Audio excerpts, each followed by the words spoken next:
کہ قربتاً منہ اللہ سے مطلب تو قربتاً مائک قریب اللہ کر لیں. یعنی اچھا عام طور پر اگر پوچھا جائے نماز پڑھتا ہوں قربتاً اللہ، روزہ رکھتا ہوں قربتاً اللہ، حج کر رہا ہوں قربتاً اللہ، کیا مطلب قربتاً اللہ کا؟ لوگ سمجھتے ہیں قربتاً اللہ کا مطلب ہے اللہ سے نزدیک ہونا، اللہ کا قرب اختیار کرنا، رانگ، اللہ کی رضا حاصل کرنا، رانگ. ان میں سے کوئی مقصد نہیں ہے. قربتاً اللہ کا مطلب ہے اللہ کے حکم کی تعمیل کرنا. ہم لوگ بعض اوقات توضیح مسائل کو اس انداز سے دیکھتے ہی نہیں. ہم سمجھتے ہیں توضیح مسائل صرف قانون کی کتاب ہے، اس کے اندر اخلاق کہاں سے آ گیا. کبھی الفاظ میں غور کریں تو سمجھ میں آئے کہ بابا اس کے اندر ہے کیا چھپا ہوا. آیت اللہ سیستانی کی توضیح کو دیکھ لیں. نیت کے مسائل میں لکھا ہوا ہے وضو کے اندر، شرائط وضو میں، قربتاً اللہ یعنی قصد تذکر.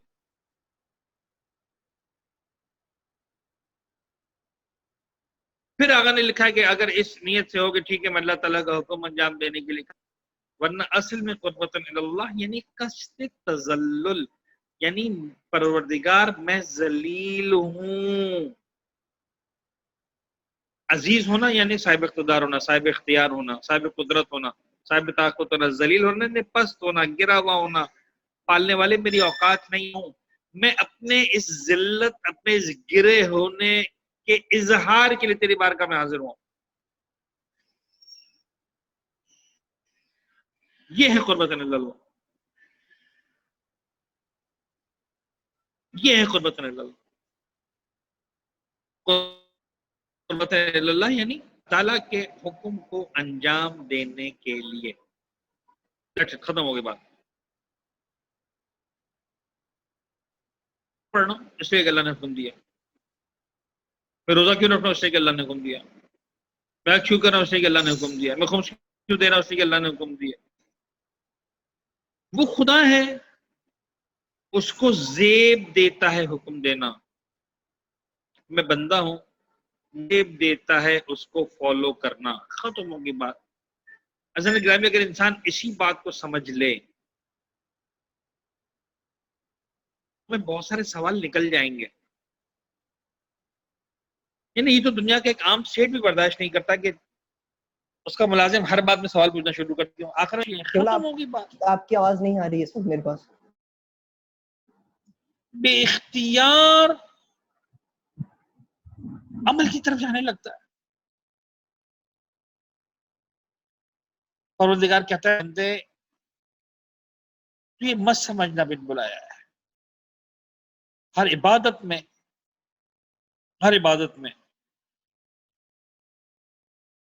میں تجھے حکم دوں گا. تو جب آنا اس شان کے ساتھ آنا، اس احساس کے ساتھ آنا، اس خیال کے ساتھ آنا، اٹھا کر آنا، سینہ تان کر آنا. بن بلایا نہیں آیا ہوں، میرے معبود نے بلایا ہے تو آیا ہوں. قربتاً اللہ یعنی اس کے ہوئے حکم کی تعمیل کرنے کے لیے آیا. بھائیان گرامی، یہ عشق جب اپنے کمال پر پہنچا بنی. مولا حسین جانتے تھے میں جو کرنے آیا ہوں وہ حکم الہی سے کرنے آیا ہوں. میں جو جان کا نذرانہ پیش کرنے آیا ہوں وہ حکم الہی سے جان کا نذرانہ پیش کرنے آیا ہوں. بے جملہ مسائل کا پڑھنے والا جواب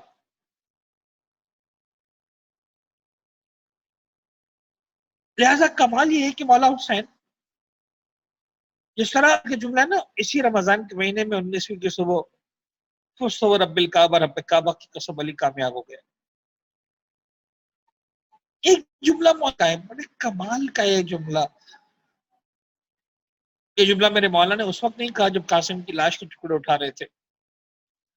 یہ جملہ میرے مولا جب اکبر کی کلیجے سے مرچی کا پھل نکال رہے تھے. یہ جملہ میرے مولا نے اس وقت نہیں کہا جو مولا عباس کے کٹے ہوئے بازو اٹھا رہے تھے. جب ششبائے کے گلے میں 3 بھال کا تیر لگا، مولا خیمے کے کنارے پہنچائے، اس وقت ایک جملہ کہا. 7 مرتبہ میرا والا آگے بڑھا، 7 مرتبہ فاطمہ کا لال پیچھے ہٹا. اللہ و انا الیہ راجعون، الہی رضا بقضائک و تسلیما لامرک. پالنے والے اگر تیری رضا اسی میں ہے تو خوش رہے، تیری ہر امر پر، تیرے ہر امر پر، تیرے ہر حکم پر سر تسلیم خم ہے. وَسَيَعْلَمُ الَّذِينَ آلَ مُحَمَّدٍ أَيَّ مُنْقَلَبٍ يَنْقَلِبُونَ. پالنے والے محمد و آل محمد کا واسطہ ہمیں بہترین خود شناس تیری ذات کی معرفت تک پہنچنے والوں میں، لہٰذا میں فی الحال اپنی بات کو روک رہا ہوں. اگر کوئی ایسی بات ہے جس کا میں جواب دے سکتا ہوں، مجھے جواب معلوم ہے، تو آپ لوگ انشاءاللہ اس کے بعد ہم اختتامی دعا پر اس کلاس کو مکمل کریں. سوال جو ہے عوام کی طرف سے ہے کہ اگر ہم کوئی غلط کام کر رہے ہیں مگر وہ مبتلات روزہ میں شمار نہیں ہوتے تو کیا روزہ قبول ہوگا؟ بڑا اچھا سوال ہے، اور میں اس کے جواب میں یہ کہوں گا کہ دیکھیں بڑا خوبصورت لفظ استعمال کیا ہے سوال پوچھنے والے نے. پتہ نہیں ان کو اس بات کا اندازہ بھی ہے کہ نہیں انہوں نے کیا سوال استعمال کیا ہے، کیا لفظ استعمال کیا ہے، لیکن بہرحال بھائی بات یہ ہے کہ دو الگ الگ چیزیں ہیں جن کا سمجھنا بڑا ضروری ہے. ایک ہے عبادت کا صحیح ہونا، ہے عبادت کا قبول ہونا. عبادت کا صحیح ہونا ایک پیرامیٹرز ہیں، مسائل میں لکھے ہوئے ہیں کہ بھئی یہ کام کرو گے تو عبادت صحیح ہو جائے گی، اور یہ کام کرو گے تو عبادت باطل ہو جائے گی. اب اس کے اندر 9 چیزیں لکھی ہیں کہ بھئی ان 9 میں سے کوئی کام کیا تو تمہارا روزہ باطل ہو جائے گا، ان 9 کاموں کو نہیں صحیح ہو جائے گا. اب ان 9 کاموں میں کہیں نہیں لکھا ہوا کہ مثال کے طور پر مظلوم کے چہرے پر تھپڑ مارنے سے روزہ باطل ہو جائے گا. ایک مثال دے کے بات کر رہا ہوں جس انداز سے سوال پوچھا. کہیں لسٹ میں نہیں لکھا ہوا کہ تھپڑ مارو گے کسی مظلوم پر تو تمہارا روزہ باطل ہو جائے گا. اس کا مطلب میں نے تھپڑ مارا تب بھی ٹھیک ہے، میں گناہ گار ہوا، میرا یہ نعوذ باللہ جھوٹ بولا، غیبت کی، تہمت لگائی، عبادت صحیح ہو جائے گی اگر مبتلات کو انجام نہ دیا. لیکن عبادت کا صحیح ہونا ایک ہے، عبادت عزت کی بارگاہ میں قبول ہونا ایک اور چیز ہے. اب آپ ذرا سمجھنے کی کوشش کریں. مولا کائنات فرماتے ہیں صائمن، کتنے ہی روزے دار ایسے ہیں جن کو ان کا روزہ بھوک اور پیاس کے سوا کچھ نہیں دیتا. یہ کس کی بات کر رہے ہیں امام علی؟ روزہ کھانے والوں کی یا روزہ رکھنے والوں کی؟ آف کورس روزہ رکھنے والوں کی. یعنی روزہ ہے اس کے باوجود اس کے روزے نے اس کو بھوک اور پیاس کے سوا کچھ نہیں دیا، یعنی نہ اللہ کا قرب عطا کیا، نہ اللہ کی رضا عطا کی، نہ پروردگار اکرام کا اقدار. اس کو صرف اتنا فائدہ ہوا کہ ہاں یہ بھوکا رہ لیا، پیاسا رہ لیا. آج کل کی زبان میں کہوں تو مثلا اس کو ڈائٹنگ کا فائدہ مل گیا، اس کے لوگوں کو فائدہ. تو ایک جملے کے اندر جواب یہی ہے کہ اگر آپ نے کوئی ایسا کام کیا جو اس لسٹ کے علاوہ تھا تو آپ کا روزہ باطل تو نہیں ہوگا. لیکن سوال پوچھا گیا تھا قبول ہوگا. قبول تو ایک ایسا مسئلہ ہے جو قیامت کے میدان میں پہنچنے سے پہلے مجرم نہیں ہونے والا، تو میں کسی اور کے بارے میں کیسے بتاؤں؟ قبول کرنا نہ کرنا پروردگار کی ذات ہے. اور شاید میرا اور آپ کا امتحان سے بڑا یہ ہے کہ عبادت کو جتنا صحیح کرنے پر زور دیں اس سے زیادہ عبادت کی قبولیت پر زور دیں. جی جناب. قبلہ آپ سے دوسرا سوال یہ ہے کہ امام جعفر صادق ہم کی حدیث کے ہے اگر ہم نے اہل بیت کو سمجھ لیا تو ہم نے خدا کو سمجھ لیا، تو اس حدیث کے مطابق ہم نے اپنے آر امام کو سمجھنا ضروری ہے. اس بارے میں کیا حال ہے کہ ہم کس طرح اہل بیت کو سمجھنے کی کوشش کریں؟ دیکھیں ایک بات ہمیشہ یاد رکھیے گا کہ اس طرح کے موضوعات پر فرامین ایک سے زیادہ ہیں. من عرف نفسہ فقد عرف ربہ، جس نے اپنے آپ کو پہچان لیا اس نے اپنے خدا کو پہچان لیا. جسے اہل بیت کی معرفت حاصل ہو گئی اسے خدا کی معرفت حاصل ہو. اصل میں ہوتا یہ ہے کہ اس میں کبھی بھی صرف ایک لیول یا ایک مرحلے کی بات نہیں ہوتی، بہت سارے مراحل ہیں. ورنہ اصولاً آپ نے وہ حدیث بھی سنی ہوگی جس میں پروردگار، جس میں پیغمبر اکرم نے والا کائنات کو مخاطب کر فرمایا تھا کہ اے علی، تیری معرفت میرے اور خدا کے سوا کسی کو، میری معرفت تمہارے اور خدا کے سوا کسی کو نہیں ہو سکتی، اور خدا کی معرفت میرے اور تمہارے علاوہ کسی کو نہیں ہو سکتی. تو یہ کچھ لیولز ہیں جس لیولز تک ہمارے بس میں نہیں پہنچنا، لیکن اس میں کوئی شک نہیں ہے جیسے جیسے انسان اہل بیت اطہار کی ذوات کے مقدمے میں اپنی معرفت میں اضافہ کرتا رہے. معرفت کا مطلب کیا ہوتا ہے؟ دیکھیے مجھے نہیں پتا، اب ہم سادہ ترین الفاظ میں سمجھانے کی کوشش کریں. ایک مرتبہ میں گلی سے نکل رہا ہوں، ایک شخص سامنے سے آ رہا ہے، مثلا مثال کے طور پر نیلے کلر کے قمیص شلوار پہنے ہیں اس نے، مثال کے طور پر واسکوٹ بھی پہنی ہوئی ہے، جوتے بھی پہنے ہوئے. ایک آدمی آ رہا ہے، مجھے کیا پتا کون ہے. فرض کریں جناب ایک شخص میرے برابر میں آیا، مجھے کہنے لگا کہ بھائی یہ ہمارے محلے کا کاؤنسلر ہے. جیسے مجھے پتا چلا محلے کا کاؤنسلر ہے، اب مجھے اس کے شخص کے بارے میں پتا نہیں چلا، مجھے اس کی شخصیت کے بارے میں پتا چلا، اس کے ظاہر کے بارے میں پتا نہیں چلا. ظاہر تو نظر آ رہا تھا مجھے کہ مثلا 5.5 فٹ کا انسان ہے، 6 فٹ کا انسان ہے، یہ پہنا ہوا ہے، موٹا ہے، پتلا ہے، چل رہا ہے، جوان ہے، بڈھا ہے. سب محلے کا کاؤنسلر ہے. میرا انداز بدل جائے گا، اچھا یہ میرے محلے کا بڑا آدمی ہے، اور اسی سے ہم لیول کو آگے بڑھاتے جائیں. کسی نے کہا صاحب کاؤنسلر ہے، کسی نے کہا صاحب یہ ایم پی ہے، یہ پروونشل اسمبلی کا ممبر ہے، اچھا ایم این اے ہے، نیشنل اسمبلی کا ممبر ہے، وزیر ہے. معرفت ہوتی جا رہی ہے اس کی کہ بھائی یہ اس لیول کا آدمی ہے، یہ وزیر لیول کا آدمی، اس کو اتنے اختیارات ہیں. تو ائمہ معرفت کیسے ملتی ہے؟ آسان ترین اس کا جواب ہے ائمہ طاہرین کی زیارت پڑھیں. دوران میں جاتے ہیں، السلام علیکم ابو عبداللہ ختم ہوگی بات، حسین بن علی کو سلام. نہیں ایسے نہیں کہو، السلام علیکم وارث آدم صفت اللہ، السلام علیکم وارث، السلام علیکم وارث ابراہیم خلیل اللہ. یعنی وارث آدم بھی یہی ہے، وارث ابراہیم بھی یہی ہے، وارث عیسیٰ، موسیٰ، محمد. یہ وہ ذات ہے اس کی بارگاہ میں آئے ہوں کہ سارے انبیاء کی محنتیں ایک طرف، اس ایک ذات کی قربانیاں اور محنت ایک طرف. خود سوچنے کا انداز بدل جائے گا کہ بابا یہ بہت بڑا آدمی ہے. جب یہ انسان اپنے گردن کٹا سکتا ہے تو جس ذات کے لیے گردن کٹائے وہ بہت بڑی ذات ہے. امام میں اضافہ ہوگا، معرفت خدا میں اضافہ ہوگا. جی بیٹا. چلو آپ سے ایک اور سوال ہے. شناسی کی منزل کے راستے میں اکثر دنیا کی وجوہات اور پریشانی میں ہم اکثر اپنا آبجیکٹ، اپنا گول دیں، تو کیا اصول ہو کہ بنیادی ہو سکے کہ جس پہ ہم اپنی سیلف آئیڈینٹیفیکیشن کے آبجیکٹو میں. جزاک اللہ. میرے خیال میں اس سوال کو ہم جو ہے وہ آخری سوال کے طور پر لیں یا کوئی اور سوال بھی بھی ہے اسی کا ایک پارٹ کے طور پہ ہے کہ خود شناسی کے لیے وہ کیا چیک پوائنٹس ہیں جس سے ہم یہ معلوم کر سکے کہ ہم اس منزل آبجیکٹو کے اصول کے رائٹ ٹریک پر ہے.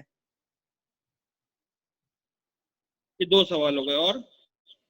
اور تیسرا سوال جو ہے کہ جیسے یہ ہمارا جو پورا پروگرام ہے وہ نوجوانوں کے لیے مخصوص اور خصوصاً ہے کہ نوجوان زیادہ تر کوشش کرے کہ قرآن مجید اور نماز کی طرف زیادہ رجوع کریں. جو یہ نہیں ہو پا رہا ہے تو اسی سلسلے کو یہ چل رہا ہے، تو اس حوالے سے بھی تھوڑا سا اس پہ روشنی آپ ڈال سکیں. ٹھیک ہے. پہلے سوال کو ریپیٹ کرتے ذرا ایک مرتبہ پھر. پہلا سوال اگر یہ ہے کہ خود شناسی کی منزل کے راستے میں ہم اکثر دنیا کی وجوہات کی وجہ سے گمراہ ہو جاتے ہیں اور اپنی اس منزل اور آبجیکٹو سے بھٹک جاتے ہیں. وہ کیا ایسا اصول اور بنیاد ہو سکتی ہے جس کے باعث ہم اپنی سیلف آئیڈینٹیفیکیشن کے آبجیکٹو میں کامیاب رہے؟ ٹھیک ہے. جزاک اللہ. ٹھیک ہے. دیکھیے تقریباً ایک ہی طرح کے سوالات ہیں میرے اعتبار سے. بطور کلی سوال یہ ہوا کہ بھائی بعض اوقات مجھے پتا بھی ہے، بعض اوقات مجھے سمجھ میں نہیں آتا کہ کیا کروں، کیسے بڑھوں. خلاصہ کلام یہ کہ اس راستے پر آگے بڑھنا چاہتا ہوں. کسی نے کہا ہرڈلز آ جاتے ہیں, کسی نے کہا میں کیسے پتا چلا ہے کہ مثلا نزدیک. دیکھیں اس کے اندر میں آپ کو چھوٹا سا قصہ سناتا ہوں. میرے خیال میں قصہ بہت زیادہ بہتر طریقے سے کلیئر کر دے گا کہ میں کیا کہنا چاہ رہا ہوں. اور وہ یہ کہ ایک استاد تھے علم عرفان کے, شاگرد کیا کہنے لگا آقا مجھے کچھ سیکھنا ہے, آپ سے معلومات حاصل کرنی ہے. ایسا ویسا استاد نے کہا کہ ٹھیک ہے تم ایسا کرو قرآن پڑھو, رات بھر قرآن پڑھنا. کہنے لگا ٹھیک ہے, پوری رات قرآن پڑھ لیا اس نے. اگلے دن آیا تو استاد نے کہا کتنا قرآن پڑھا؟ کہنے لگا آقا پوری رات بیٹھ گیا, آرام سے پورا قرآن پڑھ ڈالا. ایک رات میں کافی تھا پوری رات قرآن پڑھنے کے لیے. استاد نے کہا اچھا ایک کام کرو, اب کل جب قرآن پڑھنا تو ایک احساس کے ساتھ پڑھنا کہ میں تمہارے سامنے بیٹھا ہوں اور تم مجھے قرآن سنا رہے ہو. کہا ٹھیک ہے. شاگرد گیا, اگلے دن جناب علی جو ہے اس نے قرآن پڑھنا شروع کیا اور اس بات کو مجسم کیا کہ میرا استاد میرے سامنے بیٹھا ہوا. اگلے دن آیا, استاد نے پوچھا کتنا قرآن پڑھا؟ کہنا استاد کیا کروں, بار بار یہ احساس ہوتا تھا کہ آپ سامنے بیٹھے ہوئے ہیں. میں 15 سپارے سے زیادہ نہیں پڑھ پایا, آدھے قرآن سے زیادہ نہیں پڑھ پایا. ایک ایک کر کے استاد اسی طرح پڑھاتے رہے. فرض کریں ایک دن مرجے کا نام لیا, سمجھ لو وہ استاد تمہارے سامنے بیٹھے ہوئے ہیں. پھر کہا مثلا فرض کرنا جناب علی کے مولا کائنات تمہارے سامنے بیٹھے ہوئے ہیں, اللہ کے رسول تمہارے سامنے بیٹھے ہوئے ہیں. آخر دن کہا کہ اب تم اس احساس کے ساتھ قرآن پڑھنا کہ خدا تمہیں دیکھے. اگلے دن جب آیا شاگرد اس نے کہا استاد میں ایک آیت بھی ڈھنگ سے نہیں پڑھ پایا, مجھے یہ احساس ہی کافی تھا کہ خدا میرے سامنے, میری آواز ہی نہیں نکل رہی. کہ جب پہلی رات تم پورا قرآن پڑھ کے آئے تھے اس وقت بھی خدا تمہارے سامنے تھا, تم نے احساس نہیں کیا تھا. دیکھیں بات یہ ہے کہ آپ میرے لیے بھی دعا کریں کہ خدا مجھے بھی وہ احساس دے, ہم سب.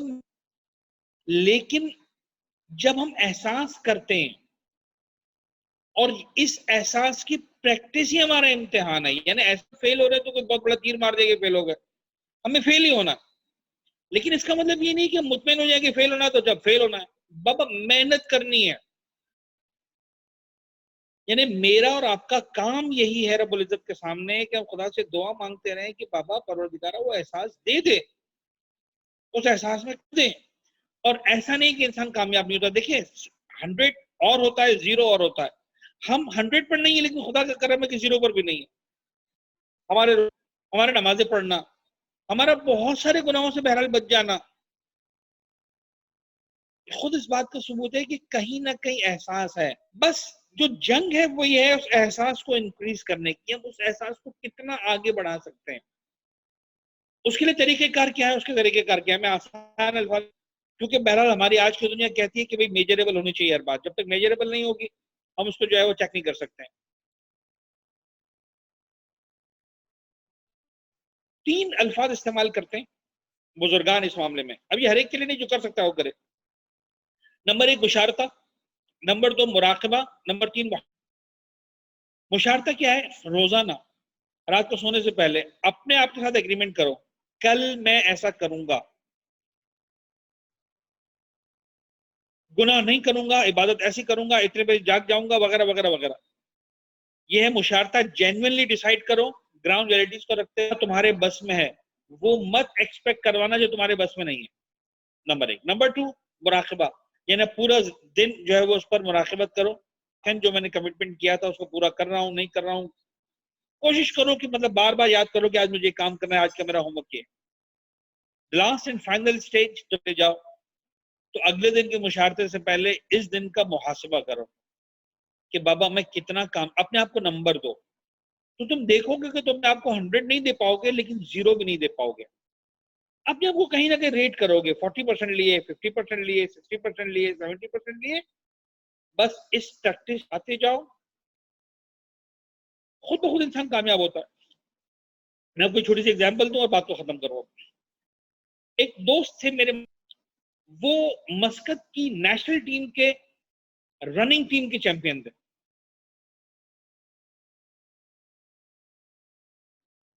چیمپئنز میں سے ایک تھا وہ. تو کہتا آقا مجھے روزانہ جانا پڑتا ہے بھاگنے کی پریکٹس کرنے کے لیے. میں کہتا تم کتنا بھاگتے ہو؟ کہ آقا ہم تقریباً دن میں 7 گھنٹے 6 گھنٹے اتنا بھاگتے ہیں. میں کیا بات کر رہے ہو؟ کہاں روزانہ 6 گھنٹے کو بھاگنا ہے؟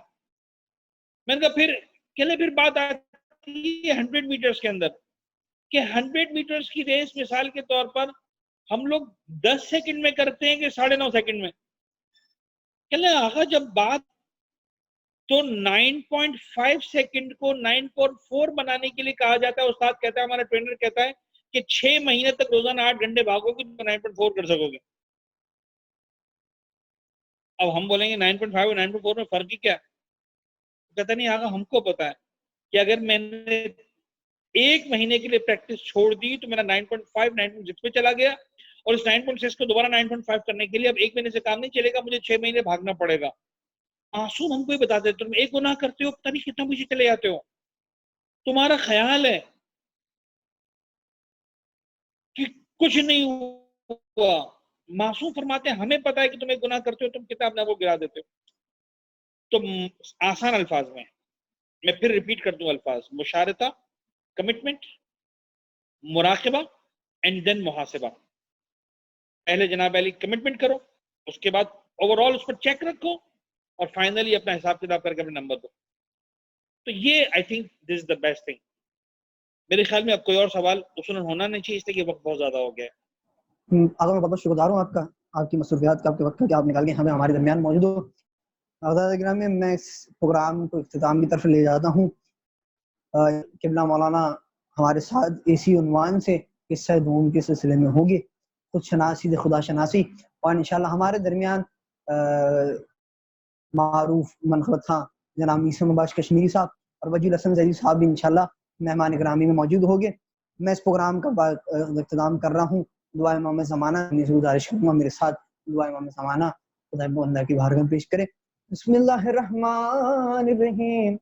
اللهم كل وليك حجة بن الحسن صلواتك عليه وعلى آبائه في هذه الساعة وفي كل ساعة وليا وحافظا وقائدا وناصرا ودليلا وعينا حتى تسكنه أرضك وتمتع فيها طويلا. اللهم صل على محمد وآل محمد.